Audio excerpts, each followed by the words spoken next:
Yo, what is up, guys? It's Nitin. Welcome back to another video. Today we will be talking about ticker symbol XSPA.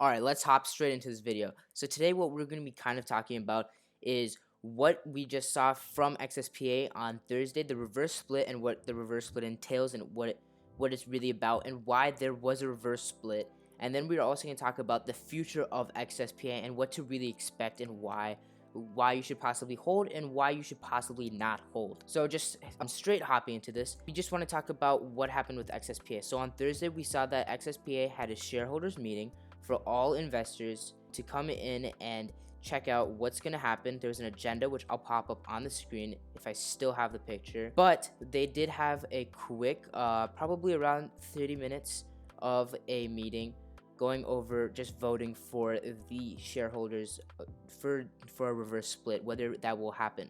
Now they did go through with the RS, the reverse split. This, I believe it's gonna be a 1-for-2. I will try getting something to put up on the screen for that. I believe it's a 1-for-2. I think we're gonna get more information as it does get closer to September. Yes, I did say September, so don't be worried about a reverse split happening right now. The reverse split will be happening sometime in September when they announce the date. Now, what does this entail for us? What happened that day? What happened that day is right immediately when we heard that there was going to be a reverse split, we saw that the price went down. If we look at our 2-day 5-minute mark, right, we can see that there was a nice dip all the way to that 0.7 mark. It went to 0.75 as the low for that day. Now, why did this happen? This happened because of the fear of that they might lose the money that they have put into this stock. Now, anyone that has been in this stock for a couple months didn't need to sell because they know how the stock is going to work, and they know that they're going to make tons of money either way. I stayed in the stock. I sold a couple shares. I didn't make too much profit because I wanted to make bigger profits because I know that there's going to be bigger profits going on. Now what happened today is it kind of continued, same trend. It hit the low of 0.75. It went back to the 0.7s, right? And then it was just around the 0.7s, and then we ended off the day at 0.83. Right now it's aftermarket. We're still down at 0.8278. Now, what does this show us? It's going to show us that, again, how we saw at the 0.4 range and the 0.5 range and almost into the 0.3 range, that there was a slow bleed when there was nothing happening. And then what happened after that slow bleed, almost a week and a half, was that JFK did sign, that XSPA signed with JFK, making more airport testing available with XSPA, making the price go up and hitting 1.16 at a high, and then dropping down to the 0.9 range for a couple of days. It showed great resistance at 0.9 and great resistance at 0.8 whenever it fluctuated between there, and now we're back at the 0.8 range. So what does this show us? This is kind of showing us that it has resistance wherever it's going if it goes down a couple, but now that it has resistance, we're just waiting on a PR. What type of PR are we looking for? Any type of signing that's going through farther with JFK, or any type of airport that it has. We know that it has almost 52 airports, 26 airports internationally, and then the rest in the United States sector. United States has some of the biggest airports in the world, and XSPA has their part of some of the biggest airports in the international side of this.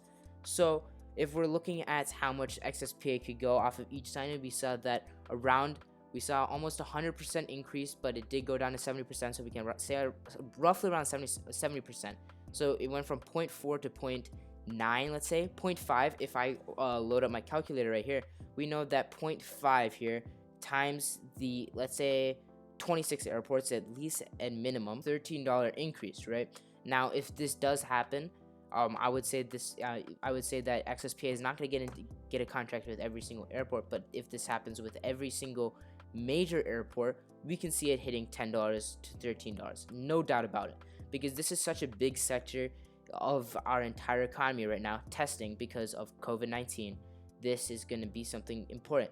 Now, what we're looking at is when can we see the next news? I believe somewhere mid-June, so probably the next coming 2 to 3 weeks. This is just because we just saw that they had a PR. This is because, I'll get into that in a second, This is just because of where the price is at, because it's not hitting above $1 and staying above that. This is why the vote went through as a positive vote, and they agreed on having a reverse split. Now, saying 2 to 3 just because it usually takes time after a reverse split for them to put out any type of news, and that we've seen through the pattern so far is that when it did start to have a slow bleed, it was just really fluctuating. And when it started to have a slow bleed, it took almost a week to 2 weeks to really have a PR come out. Not even a PR, just have any type of news come out on the stock. Now, if we're looking at why they had a vote for an RS, almost, I believe, about 70 million people attended, something like that, but 30 million people voted for an RS.